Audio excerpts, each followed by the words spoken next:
கௌதமை நெருங்கிய ரேணு அவன் எதிர்பாராத நேரத்தில் அவனின் இதழை சிறை கொண்டாள். ரேணுவின் இந்த திடீர் செயலை கௌதம் எதிர்பார்க்கவில்லை. அவன் திகைத்து நின்றான். பத்திரிகையாளர்கள் இந்த காட்சியை புகைப்படமாக எடுத்து தள்ளினார்கள். இந்த விஷயம் தெரிந்ததிலிருந்து டிவி, மீடியா என்று அனைத்து இடங்களிலும் இதுதான் ஹாட் டாபிக்காக ஓடிக்கொண்டிருந்தது. என்னதான் பத்திரிகையாளர்களின் முன்னால் கௌதமுக்கு ரேணு முத்தமிட்டாலும் உள்ளுக்குள் பயம் இருக்கத்தான் செய்தது. அவன் என்ன நினைப்பானோ என தவித்து போனாள். மெதுவாக அவனை விட்டு பிரிந்தவள் பத்திரிகையாளர்களை பார்த்தாள். இப்போ உங்களோட சந்தேகம் தீர்ந்திருக்கும்னு நினைக்கிறேன். நான் முன்னாடியே சொன்ன மாதிரி எனக்கும் என்னோட கணவனுக்கும் இடையில எந்த பிரச்சனையும் இல்ல. அவரு என்ன நல்லாதான் என்ன பாத்துக்கிறாரு. அதன் பிறகு பத்திரிகையாளர்கள் அமைதி அடைந்தார்கள். கௌதம் விழி விரித்து ரேணுவை தான் பார்த்து கொண்டிருந்தான். அவனுக்குள் சொல்ல முடியாத உணர்வு பரவிக் கொண்டிருந்தது. பத்திரிகையாளர்கள் ரேணு கௌதமுக்கு முத்தமிடும் காட்சியை மையமாக வைத்து அந்த செய்தியை முடித்துக் கொண்டார்கள். இதை அனைத்தையும் தன் வீட்டிலிருந்து டிவியில் பார்த்து கொண்டிருந்த ஐஸ்வர்யாவிற்கு உள்ளுக்குள் புகைய அவள் கோபத்தில் ரிமோட்டை தூக்கி எறிந்தாள். ச்சே, இந்த ரேணுவ கௌதம் மேலும் வெறுக்கணும்னு தான் இது எல்லாத்தையும் பண்ண. ஆனா இப்போ எல்லாமே தலைகீழா மாறிடுச்சு. அவளுக்கு எவ்வளவு தைரியம் இருந்தா எல்லாருக்கும் முன்னாடி என்னோட கௌதமாவ கிஸ் பண்ணிருப்பா. ஐஸ்வர்யா கோபத்தில் வெறி பிடித்தவளைப் போல பேசிக் கொண்டிருந்தாள். ஆம், இது அனைத்தும் ஐஸ்வர்யாவின் வேலைதான். எங்கு மஞ்சள் கயிறு அந்த மேஜிக் வேலையை காட்டிவிடும் என்று பயந்தவள். கௌதமுக்கு ரேணுவின் மீது இன்னும் கோபம் வர வேண்டும் என்று கௌதமின் வீட்டில் அவளுக்கு சாதகமாக இருக்கும் வேலையாட்களின் மூலம் விஷயத்தை தெரிந்து கொண்டவள் பத்திரிகையாளர்களுக்கு தகவல் அனுப்பியிருந்தாள். ஆனால் இப்பொழுது அனைத்தும் உல்டாவாக மாறிவிட்டது. உடனே கோபமாக கௌதமுக்கு போன் போட்டாள். சொல்லு ஐஷு. நான் விஷயத்தை கேள்விப்பட்டேன்.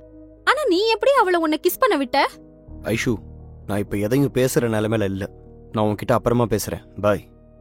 அவளின் பதிலை கூட எதிர்பார்க்காமல் காலை கட் செய்து விட்டான். கௌதமின் மனதில் பல விஷயங்கள் ஓடின. ஆனால் அனைத்தும் அவனை குழப்பியது என்பதே உண்மை. அன்று இரவு கௌதம் அவனுடைய அறைக்கு வந்துவிட்டான். ஆனால் இன்னும் ரேணு வரவில்லை. சொல்லப்போனால் அறைக்குள் செல்ல அவளுக்கு தைரியமே இல்லை.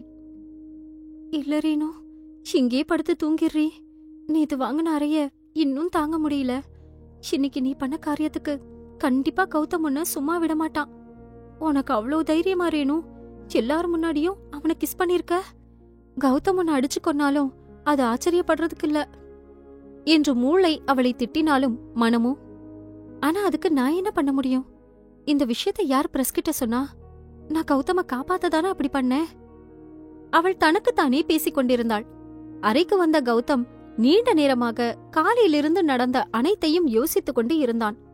உண்மையை சொல்ல வேண்டும் என்றால் அவன் ரேணுவிற்காகத்தான் அறையில் காத்திருந்தான். என்ன பண்றது ரேணு? கௌதம் இப்போ என்ன மனநிலைமையில இருக்காருன்னு தெரியலையே. அவள் கிச்சனில் இருந்தபடி புலம்பிக் கொண்டு நின்றாள். இன்னும் இங்க என்ன பண்ற? கணீர் என்று ஒரு குரல் ஒலித்தது. அதில் திடுக்கிட்டு போய் திரும்பி பார்த்தாள். வேறு யாரும் இல்லை, கௌதம் தான். அவனை பார்த்தவுடன் குப் என்று வியர்த்துவிட்டது. அது நான் தண்ணீ குடிக்க வந்தேன். மேல வா. ஆணையிட்டவன் அங்கிருந்து சென்று விட்டான். ரேணு, இன்னைக்கு நீ செத்தடி. உடம்ப இரும்பாக்கிக்கோ. பயத்துடனே அறைக்கு சென்றாள் ரேணு. அங்க எதுக்கு நிக்கிற? இங்க வா.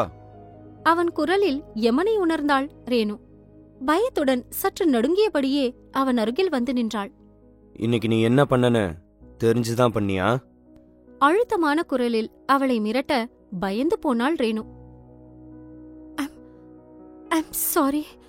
நான் உங்களை அங்கிருந்து காப்பாத்தணும் அப்படிங்கறதுக்காக தான் அப்படி பண்ண. நீ சொல்லாம விஷயம் எப்படி வெளியே போச்சு? சத்தியமா நான் இத பத்தி எதுவும் வெளியில சொல்லல. என்ன நம்புங்க. நல்லா நடிக்கிறடி நீ. நீயே வெளியே சொல்லுவ, அப்புறம் நீயே வந்து என்ன காப்பாத்துற மாதிரி எல்லாத்தையும் பண்ணுவ. உன்ன மாதிரி ஒருத்திய நான் பார்த்ததே இல்ல. அப்புறம் என்னமோ சொன்னியே, என்ன பிடிச்சு என்ன விரும்பிதான் கல்யாணம் பண்ணிக்கிட்டியா? அப்போ அன்னைக்கு நடந்தது எல்லாமே உன்னோட பிளான் தானே? அவன் அவள் மீது குற்றம் சுமத்தினான். திடீரென்று அவள் கொடுத்த முத்தம் நினைவு வர அவள் மீது இருந்த கோபமெல்லாம் ஒரு நொடி மறைந்து போனது. நீ எனக்கு கிஸ் பண்ணும்போது ஏதோ பயத்திலே கிஸ் பண்ண மாதிரி தெரியுது. அதுல எந்த ஒரு ஃபீலிங்ஸும் இல்லையே. சரி, நான் இப்போ உனக்கு இன்னொரு வாய்ப்பு தரேன். என்ன பிடிக்கும்னு சொன்னல, அப்ப வா, என்னை வந்து கிஸ் பண்ணு. பயம் இல்லாம கிஸ் பண்ணலாம். அதை வச்சு உனக்கு என்ன எந்த அளவுக்கு பிடிச்சிருக்குன்னு நான் தெரிஞ்சுக்கிறேன். அவன் கூறியதை கேட்டு திடுக்கிட்டு போய் விழித்தாள் ரேணு. என்னது, கிஸ்ஸா? இல்ல, என்னால முடியாது. அவளின் இந்த பதிலில் கௌதமின் பார்வை மாறியது. இப்போ நீ வரல, நீ சொன்ன விஷயத்துக்கும் நீ செஞ்ச காரியத்துக்கும் நான் உன்னை சும்மா விட போறதில்ல. ரேணுவிற்கு இப்பொழுது என்ன செய்வது என்று தெரியவில்லை.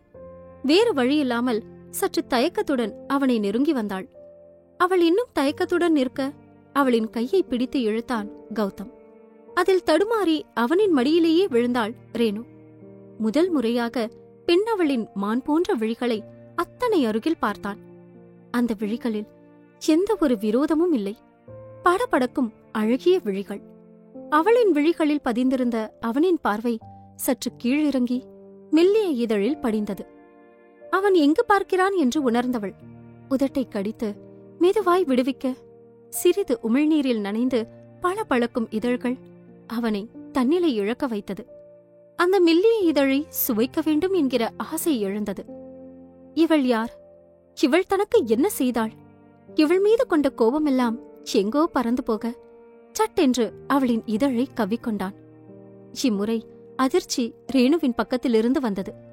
அவள் ஒரு நொடி சிலையாக மாறிப்போனாள். தான் காதலித்தவனிடமிருந்து கிடைக்கும் முதல் முத்தம்.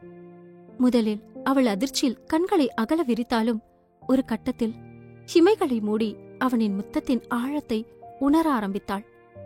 கௌதம் ஐஸ்வர்யாவை இதுபோல பல முறை முத்தமிட்டிருக்கிறான். ஆனால் அனைத்து முறையும் அவள் இதழில் படிந்திருக்கும் லிப்ஸ்டிக்கின் சுவையை மட்டுமே உணர்ந்திருக்கிறான். ரேணுவின் இதழில் அது போன்ற சாயங்கள் எதுவும் இல்லை. இதழின் உண்மையான சுவை அவனை என்னமோ செய்தது.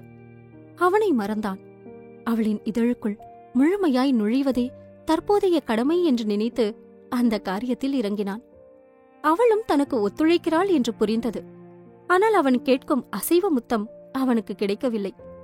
இடையில் படர்ந்திருந்த அவனின் கைகள் மெல்லிய இடையில் அழுத்தத்தை கூட்ட ஆ என வலியில் திறந்து கொண்ட அவளின் இதழுக்குள் முரணாய் நுழைந்தான். அவன் கைகள் இடையிலிருந்து பெண்மையின் மென்மையை தேடி செல்ல அதை சட்டென்று உணர்ந்தவள் சுய உலகிற்கு வந்தாள். இது தான் தெரிந்தே ஐஸ்வர்யாவிற்கு செய்யும் துரோகம் என்று அவளுக்கு தோன்றியது. கௌதம், ஸ்டாப் இட் என்று அவனை தள்ளிவிட்டு எழுந்து விட்டாள் ரேணு.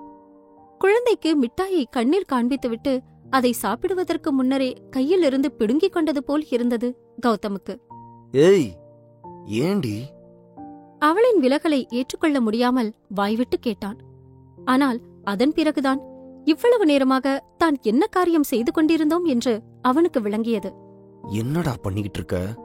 இது மட்டும் ஐஷுக்கு தெரிஞ்சா அவ உன்னை பத்தி என்ன நினைப்பா? என்னமோ எல்லா தப்பும் இவதான் பண்ணான்னு சொன்ன. இப்போ நீ பண்றத பார்த்தா இவ உன்னை பத்தி என்ன நினைப்பா? எதுக்காக நிக்கிற? போய் லைட் ஆஃப் பண்ணிட்டு படு. அவளை எதிர்கொள்ள முடியாமல் கோபத்தை முன்னிறுத்து கத்தினான். ரேணுவும் விளக்குகளை அணைத்துவிட்டு அவளுக்கென்று ஒதுக்கப்பட்ட இடத்தில் சென்று தரையில் படுத்துக்கொண்டாள். அவள் மீது அவனுக்கு ஏற்படுவது காதலா இல்லை காமமா? கேளுங்க இதயத்தில் ஏதோ ஒன்று ஆடியோ சீரீஸ் உங்க குக்கு எஃப்எம் ஆப்ல. டவுன்லோட் தி ஆப் நவ.